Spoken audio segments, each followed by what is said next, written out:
Subscribe channel Truth.id dan aktifkan lonceng notifikasi untuk mendapatkan informasi seputar live streaming dan video khotbah terbaru. Posisi tombol subscribe berada di kanan atas channel kami dan jangan lupa nyalakan loncengnya.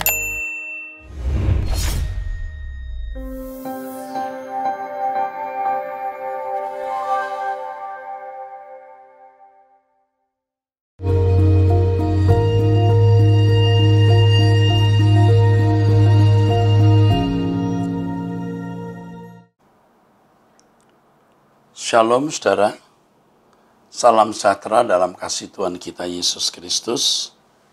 Kebenaran hari ini kita mulai dari episode 109. Anda bertanya, Alkitab menjawab. Oke, dari 0896, 0842, 2 dan seterusnya. Ringkasan materi di bawah ini sebagai berikut. Perjuangan untuk menjadi kudus. Wah, luar biasa. Ini panjang sekali dan tidak perlu saya baca. Ini ya membuat satu summary di sini, luar biasa ya. Betul-betul luar biasa.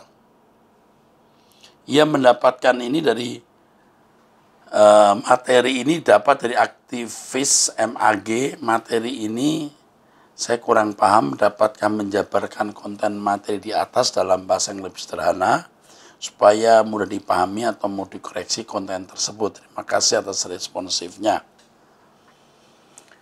Oke. Saya baca saja pertanyaannya ya. Bagaimana cara kita berdamai dengan Tuhan?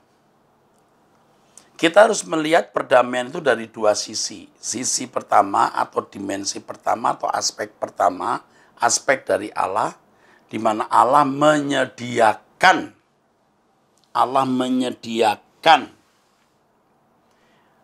pendamaian melalui darah Yesus. Tetapi hal itu tidak otomatis membuat kita bisa berdamai secara lengkap atau utuh. Jadi secara de jure, secara hukum kita bisa berdamai dengan Allah. Allah menerima kita sebagai anak, tetapi keadaan kita tidak otomatis sudah baik sehingga kita bisa bersekutu dengan Allah secara ideal atau harmoni. Belum bisa. Makanya kita harus benar-benar bertumbuh, berubah untuk memiliki kehidupan serupa dengan Yesus atau mengambil bagian dalam kekudusan Allah supaya bisa tune, bisa klop, bisa krek dengan Allah. Maka ada pelayanan penggembalaan, belajar kebenaran firman, menjadi makin sempurna seperti Bapa. Nah, itulah cara kita berdamai dengan Tuhan, dengan Allah. Nah, kalau orang Kristen hanya merasa sudah berdamai karena mengaku Yesus sebagai Tuhan dan Juru Selamat, itu salah, itu keliru, tidak tepat. Ya. Nah, ini yang saudara-saudara sekalian harus pahami, harus tahu, ya. Makanya Paulus mengatakan, berilah dirimu diperdamaikan dengan Allah. Artinya berubahlah untuk memiliki kodrat ilahi supaya kamu bisa tune, bisa klop, bisa krek dengan Allah. Oke.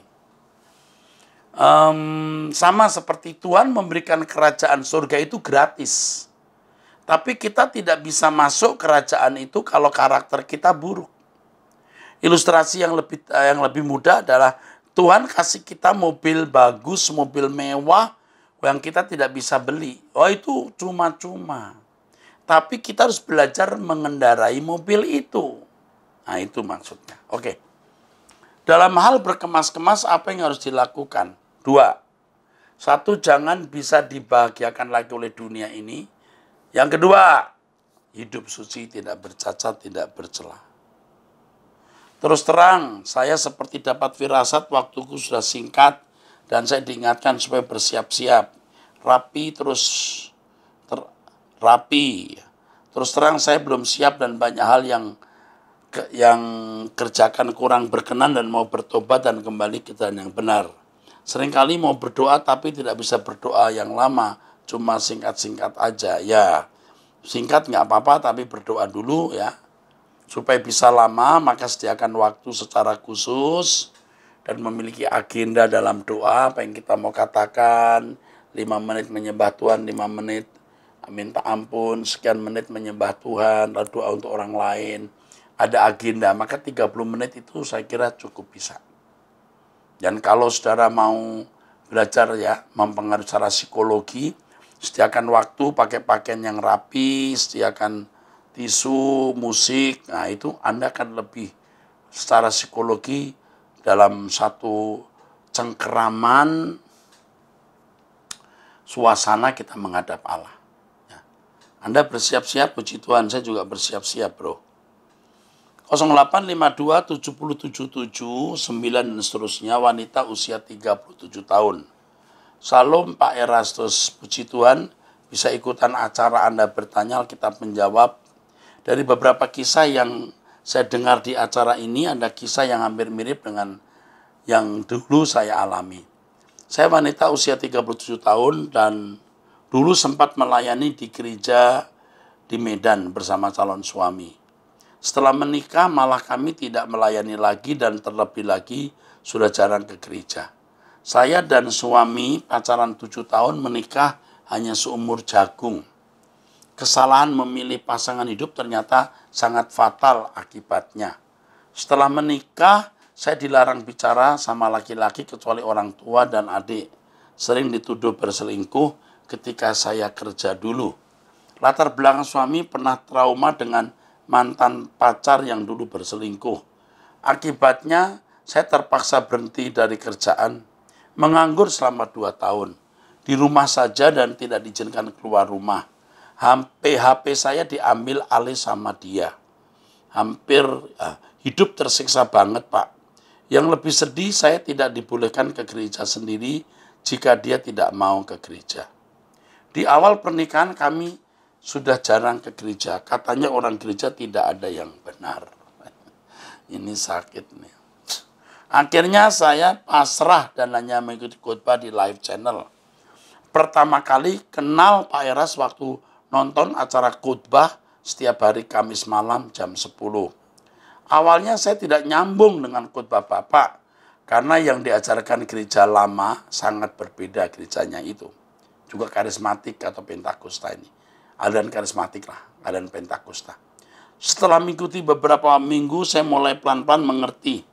Saya di rumah hanya bisa berdoa, baca Alkitab, dan menonton live channel setiap hari karena dilarang ke gereja sama suami. Sampai pada satu titik, saya tidak tahan hidup seperti ini dan saya lari dari rumah suami ke rumah orang tua saya. Suami pernah mengancam akan membunuh saya jika saya berani melarikan diri ke rumah orang tua. Entah kenapa saat itu saya diberi keberanian. Sekarang saya sudah resmi bercerai sama suami secara hukum. Saat ini sudah berjalan hampir 3 tahun saya hidup tanpa suami. Saya sangat lega sekaligus bersyukur dengan keadaan yang sekarang ini, yang tidak lagi hidup dengan rasa takut dan diintimidasi. Saya tetap setia mendengar khotbah Bapak melalui YouTube. Terima kasih Pak Eras untuk pengajaran yang Bapak berikan mengenai pencapaian kesucian. Saya beli bukunya. Nah, saudara, saya membaca ini supaya yang lain itu bisa mendapat pelajaran. Ini loh fakta hidup, ini loh realitas. Ya. Yang belum menikah, hati-hati memilih teman hidup. Ini bagi wanita. Bagi pria, Anda nggak boleh berbuat begitu. Anda nggak akan sembuh sakitnya. Sakit jiwa maksudnya. Ya. Saya hanya bisa mengikuti ibadah live streaming di YouTube. Saat ini saya beribadah di gereja kecil dengan jemaat hanya sekitar 30 orang. Bersyukur saya di sana diberi kesempatan melayani. Selama masa pandemi ini saya tidak ke gereja, hanya mengikuti ibadah live dari gereja GSKI. Keluarga saya saat ini menganjurkan saya untuk move on dan mencari pasangan lagi. Tapi saya takut berbuat zina jika saya menikah lagi sedangkan suami belum meninggal. Tapi saya takut berbuat zina jika saya menikah lagi sedangkan suami meninggal. Kabar terakhir suami mau menikah lagi, tapi saya tidak mau ikutan. Pertama, takut berzina, takut dosa berzina. Kedua, takut fokus saya ke Tuhan jadi terbagi jika ada pasangan hidup. Dan ketiga, karena trauma hidup rumah tangga. Mohon tanggapan Bapak akan hal ini. Saya tanggapi dulu ya. Lebih baik Anda tidak menikah daripada menikah membuat Anda kehilangan hidup. Yang pertama, kehilangan hidup. Yang kedua, nanti bisa kehilangan hidup lagi. cuman ngurus anak, suami belum tentu juga bertobat, ya. Ini tidak mutlak kita menikah. Saudara ikuti khotbah saya seri yang ke-13 mengenai apakah ada perkawinan di surga. Ya. Tapi kalau Tuhan mengendaki menikah, Anda juga jangan tidak menikah. Kalau suami sudah menikah, punya istri, Anda bebas. Artinya resiko kecil. Tetapi sebaiknya Anda tanya Tuhan apa yang Anda harus lakukan. Terima kasih Pak, jikalau Tuhan mengizinkan saya ingin menjadi jemaat di gereja yang Bapak gembalakan. Tuhan memberkati pelayanan Bapak, semoga banyak orang bisa diubahkan untuk kembali ke rancangan Allah yang semula. Aduh, saya sedih dengar begini. Oke, sekarang walaupun Anda bukan jemaat GSKI, Anda itu jemaat Tuhan. Anda juga keluarga saya, Ses. Ya. Jadi Ses jangan merasa kecil hati ya. Ya. Ini saya tidak tahu dia punya anak belum tadi. Belum kayaknya ya. Pokoknya cari Tuhan dulu ya. Oke. 0852335556 dan seterusnya. Felicia umur 13 tahun Kediri. Ini masih kecil ini. Halo Opa. Yes. Ya sayang. Mau tanya, menurut Opa apakah boleh orang Kristen itu ikut bela diri dan yoga? Sebab menurut teman saya, yoga adalah roh kendali. Yoga dalam taraf olahraga belum. Tapi kalau diteruskan nanti bisa sampai pada tingkat itu. 2, bela diri ada roh setan karena Tuhan tidak mengajarkan berkelahi. Ya, bela diri membuat kita ini bisa berangasan. Ada kecenderungan tidak mau mengalah waktu kita ada konflik dengan orang. Kalau ada bela diri yang sifatnya itu untuk olahraga masih bisa. Tetapi hampir tidak ada olahraga bela diri hanya untuk olahraga. Anda tidak memiliki kemampuan bela diri juga nggak masalah. Tuhan yang bela diri Anda. Gini loh nak. Halo Felicia. Kamu nggak belajar bela diri juga nggak apa-apa, Tuhan bela diri kamu nak. Kamu belajar bela diri sehebat apapun, kalau orang nekat bawa pistol, bawa golok, mati juga kita. Lebih baik nggak usah belajar bela diri. Om pernah belajar bela diri. Rusak, jiwa kita rusak. Jadi sombong, nggak pernah bisa berkata takut kepada orang. Dan akhirnya kita jadi sombong. Ya, yoga dalam tingkat tertentu sebagai olahraga bisa. Tapi kamu bisa ikut pilates saja. Ya. Saya tidak mengatakan yoga itu kesetanan, tidak. Yoga itu juga olahraga yang baik. Tak sampai pada tingkat tertentu. Ya. Tapi sebaiknya saya anjurkan ikut pilates dan olahraga yang lain ya. Bela diri jangan. Felicia jangan ya. Oke, cukup Felicia ya. Hindari hal-hal yang tidak perlu dilakukan ya sayang. Bela diri jangan ya.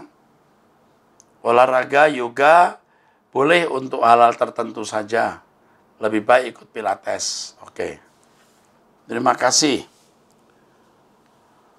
Tapi saya mau tegaskan bahwa yoga itu bukan sesuatu yang selalu pasti berunsur okultisme ya. Tapi dalam tingkat tertentu itu bisa nanti. 08577, 0577 dan seterusnya. Wanita mandiri. Salam Pak Era, saya saat ini cari bimbingan dalam kebutuhan rohani. Saya ikuti gereja mana yang menurut saya bisa bimbing saya. Ada saya ikuti salah satu gereja di Jakarta, tapi yang diajarkan adalah mengutamakan perpuluhan dan doa profetik, bahasa roh. Habis saya lakukan perpuluhan tidak ada perubahan juga secara finansial. Malah yang ada semakin sulit. Dan para pembimbing saya dan para pembimbing yang saya harapkan juga tidak pernah ada. Kayaknya sia-sia perpuluhan. Kemudian profetik kok jadi kita terlalu berharap dan berkhayal. Bahasa roh semakin bingung karena dengan bahasa roh maka Tuhan akan nembuskan Roh Kudus. Lah, saya nggak ngerti bahasa roh itu apa, berarti juga nggak ada pertolongan Tuhan. Lah, saya nggak ngerti ya bahasa roh itu.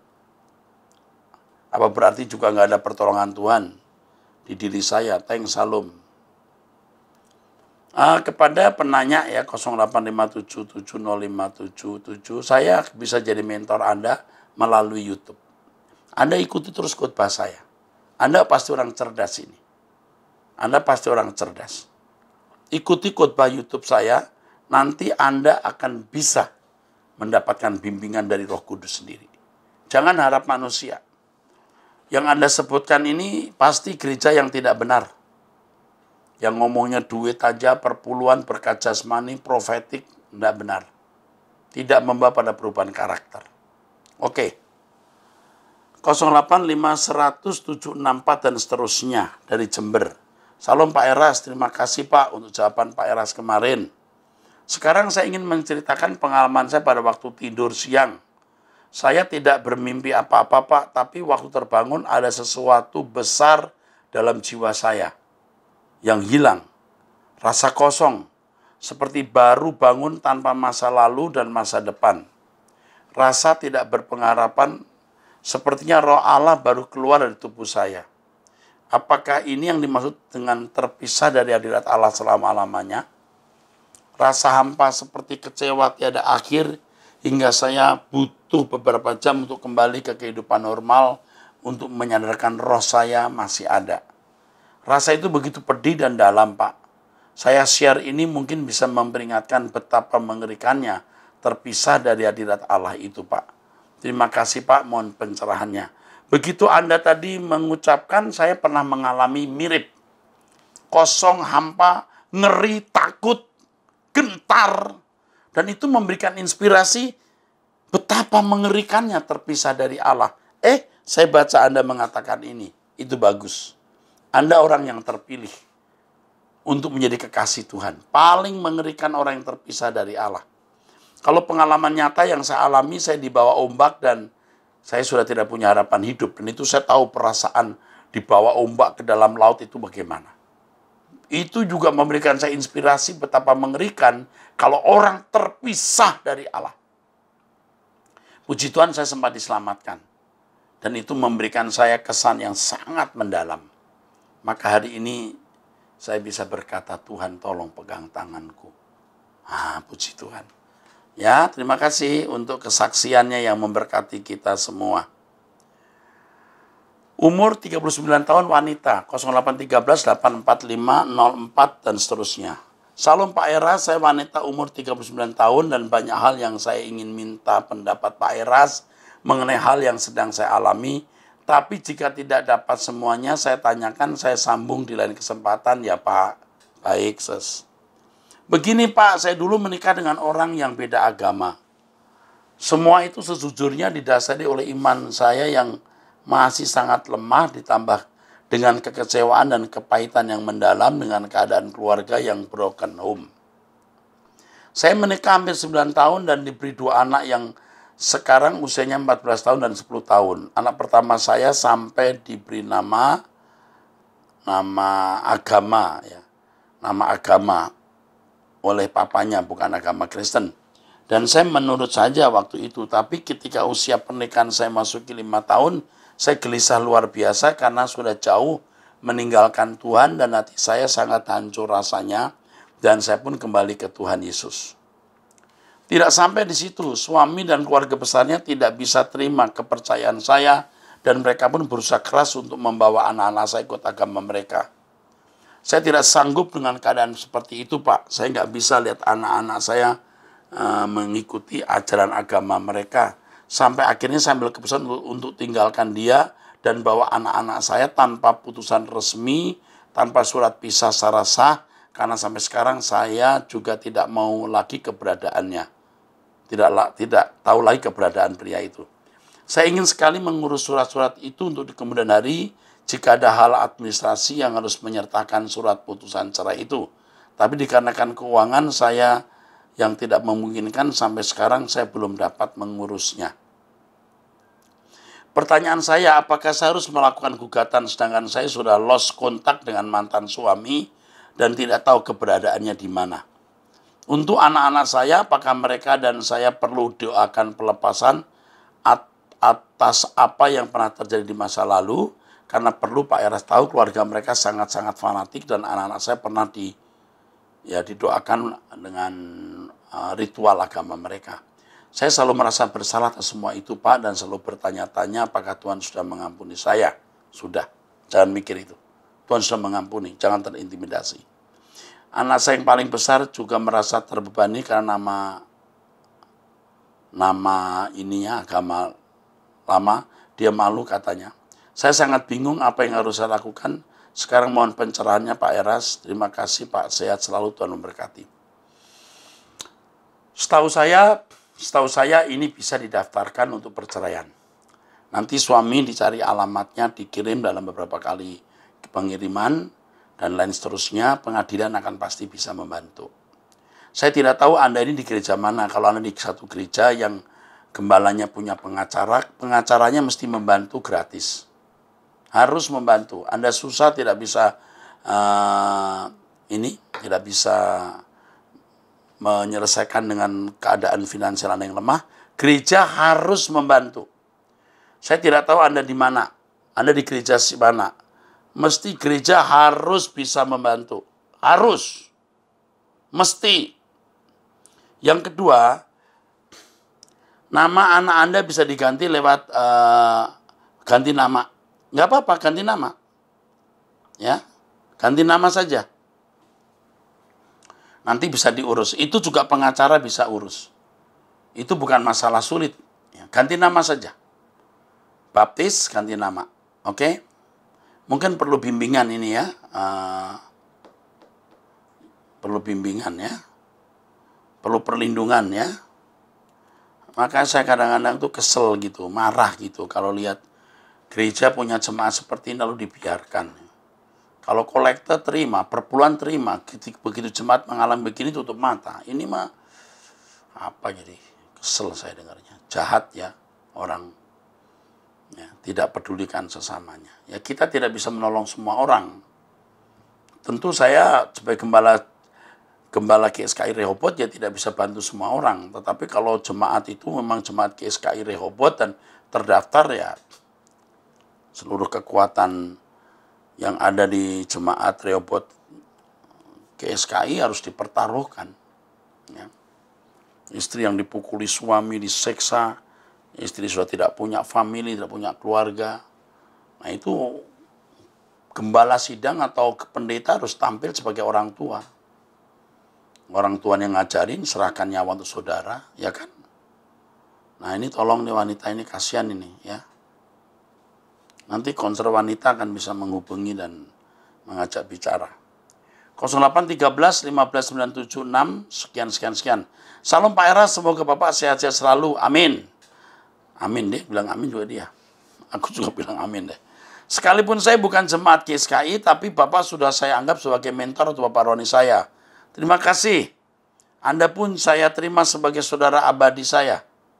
Karena Bapak mengajarkan kebenaran kepada saya dan itu mengubahkan hidup saya. Ya, aku punya naluri. Anda bisa jadi saudara saya, saudara abadi. Ini adalah kali kedua saya SMS dan program ini. Dalam program ini. Saya ingin bertanya tentang pandangan Alkitab mengenai kepemimpinan dalam jemaat. Apakah jabatan seorang penatua, apalagi dia berdiri jemaat, apalagi dia pendiri jemaat, berlaku selamanya kah? Sekalipun dia berbuat dosa, melanggar nilai moral Alkitabiah, cukupkan dengan nonaktif sementara waktu sajakah? Atau perlukah dilihat pertimbangan khusus seperti pertobatan atau pekerja? Saya sebagai seorang pekerja di jemaat merasa cukup tertekan melihat kekecewaan jemaat akibat perbuatan penatua kami. Belum lagi harus membangun kesehatian di tim kepemimpinan yang baru. Tapi ternyata ada perbedaan prinsip di antara leader dalam menanggapi persoalan ini. Dan ini bisa berujung perpecahan dalam jemaat. Sedih rasanya. Kalau diperhatikan dari dua kubu ini masing-masing ada benarnya sih. Tapi pastinya harus kebenaran Alkitab lah. Kebenaran Alkitab lah yang kita ikuti, bukan? Semoga Bapak berkenan memberi arahan bagi kami. Makasih Pak, Tuhan memberkati. Founder dari satu gereja itu harus dihargai sebagai yang menerima kepercayaan dari Allah. Kalau di GSKI, saudara, saya membuat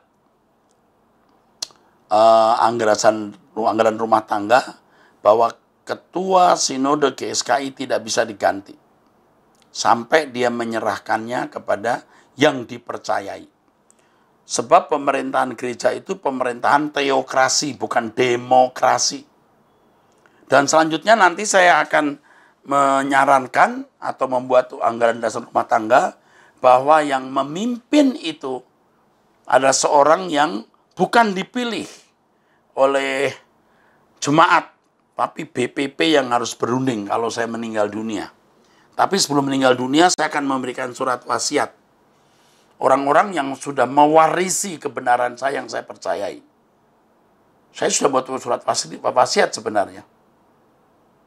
Nah, tapi kalau ketua sinode seperti saya ini berbuat dosa dan tidak menjadi berkat, dia harus mundur. Harus mundur dan memberi kesempatan kepada orang lain supaya tidak menjadi batu sandungan bagi jemaat. Nah, bagaimana kalau yang berbuat dosa itu, melanggar nilai moral itu adalah pimpinan saudara yang tidak mau mundur? Nah, ini masalah. Mestinya kalau saya jadi Anda, saya tidak mau ada di situ. Satu, jika Tuhan mengendaki. Jika tidak, kita masih mendampingi beliau untuk bisa memberikan kesadaran. Saya ingatkan bahwa pemimpin Anda yang melakukan pelanggaran moral ini tidak pernah bercita-cita melakukan pelanggaran. Dia tidak pernah berkata, nanti kalau aku jadi pendeta, jadi founder ya, aku nanti mau berzina atau aku mau mencuri uang gereja. Dia tidak bercita-cita. Kalau sampai dia jatuh, saudaraku, kita yang mestinya memikul beban ini. Ya. Jadi bukan kompromi, wah, dia kok masih mau deket dia. Oh, kita dekat bukan karena kompromi dosanya. Yang pertama, kita melindungi jemaat, dua, melindungi bapak itu dan keluarganya. Makanya kalau Tuhan suruh pergi, pindah. Kalau tidak, jangan pindah. Nah, ini tidak bisa saya jawab karena saya tidak tahu kasus lengkapnya. Sampai sekarang ada 2 kelompok. Ini kenapa ada 2 kelompok? Dan seterusnya saya tidak tahu. Tapi untuk saudara yang bertanya ini, jangan tinggalkan gereja itu. Kalau Tuhan nggak suruh. Kalau Tuhan suruh, sudah tinggalkan. Ya, punya pemimpin begitu, untuk apa? Tapi kalau Tuhan suruh kita, kalau Tuhan suruh kita mendampingi dia dalam kejatuhan, itu luar biasa. Anda jangan mendampingi pendeta yang tidak pernah berbuat salah saja, tapi dampingi pendeta yang jatuh dalam dosa. Yang bahkan tidak mau mengaku berbuat dosa itu, tidak melakukan pertobatan. Karena dia tidak pernah bercita-cita mau berkeadaan begitu, saudara.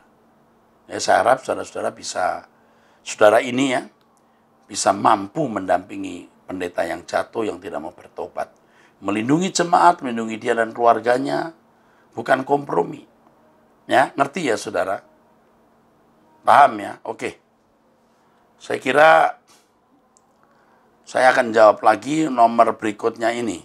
0878 7011 30 dan seterusnya. Selamat malam Om Eras, ya ditulis malam hari ini. Saya ingin bertanya sebelum izinkan saya bercerita tentang apa yang saya rasakan. Umur 26 tahun, saya anak pertama. Umur saya 26 tahun, saya anak pertama dari 3 bersaudara. 2 adik saya sudah menikah dan punya anak. Saya pikir dengan demikian, mama tidak lagi mendesak saya menikah. Ternyata salah. Saya pacaran baru 2 kali, pacaran kedua saya jatuh dalam dosa yang tidak semestinya. Tidak lama setelah itu saya seperti budak seks saja bagi dia dan tidak jarang saya dipukuli. Saat itu saya nggak tahu mesti cerita ke siapa. Kebetulan saya aktif pelayanan, luka itu sembuh dengan sendirinya saat saya belajar memaafkan kesalahan kami dan pergi meninggalkan dunia ini. Luka itu sembuh dengan sendirinya saat saya belajar memaafkan kesalahan dan pergi meninggalkan dunia ini. Sekarang sangat sulit bagi saya untuk membuka hati setiap membahas ini Dan mama saya hanya ribut di mata mama ketika saya tidak menikah, saya tidak percaya. Maaf, sekarang sangat sulit bagi saya untuk membuka hati. Setiap membahas ini, saya dan mama hanya ribut di mata mama ketika saya tidak menikah, saya tidak percaya rencana Tuhan, katanya mungkin. Di mata keluarga saya adalah anak baik dan manis. Om Era, sejak saat itu saya sulit buat percaya laki-laki termasuk papa saya karena semua tugas papa saya yang ambil alih, kebetulan mama sedang sakit. Mama selalu bilang kalau saya mau jadi anak yang berbakti mama kalau mau jadi anak yang berbakti, mama harus lihat saya menikah. Adik-adik saya setiap berkunjung selalu meminta maaf karena seakan karena mereka sulit jodoh. Adik-adik saya setiap berkunjung selalu meminta maaf karena karena mereka saja jadi sulit jodoh. Saat ini sedang dekat dengan laki-laki yang berbeda keyakinan dengan saya. Kami kenal cukup lama. Dia mengerti semua masa lalu saya, tetapi dia tetap menghargai saya. Saat ini bingung. Dia ingin punya hubungan lebih serius, tapi agama kami berbeda. Saya paham benar Alkitab dan sudah menegaskan terang dan gelap tidak mungkin bersatu. Satu sisi saya ngerasa hidup saya oke-oke saja sendiri. Satu sisi saya bosan buat mama adik-adik saya terus menyalahkan diri atas keberadaan saya. Satu sisi saya mulai terbuka.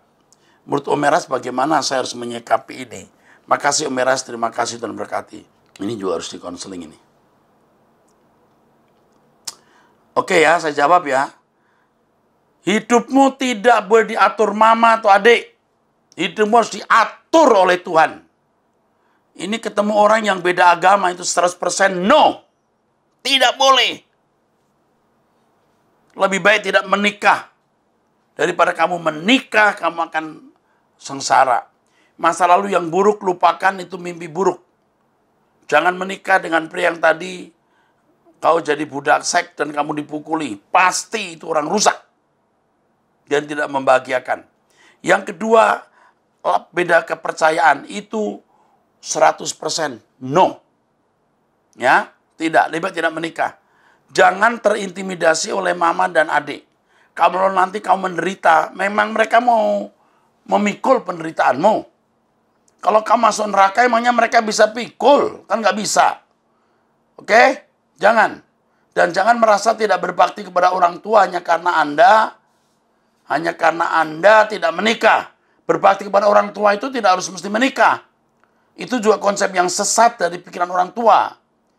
Jadi kalau anak tidak menikah bukan berarti tidak berbakti. Tolong deh orang tua juga harus tahu itu. Jangan menjerumuskan anak kepada penderitaan karena kemauan keinginan kita sendiri. Nggak boleh ya. Oke deh, jadi marah saya. Oke ya sayang. Kok sayang? Ya, kamu kasihan deh. Nanti konselor mesti mendampingimu nanti. Ya, oke? Sampai ketemu di episode yang akan datang. Tuhan berkati.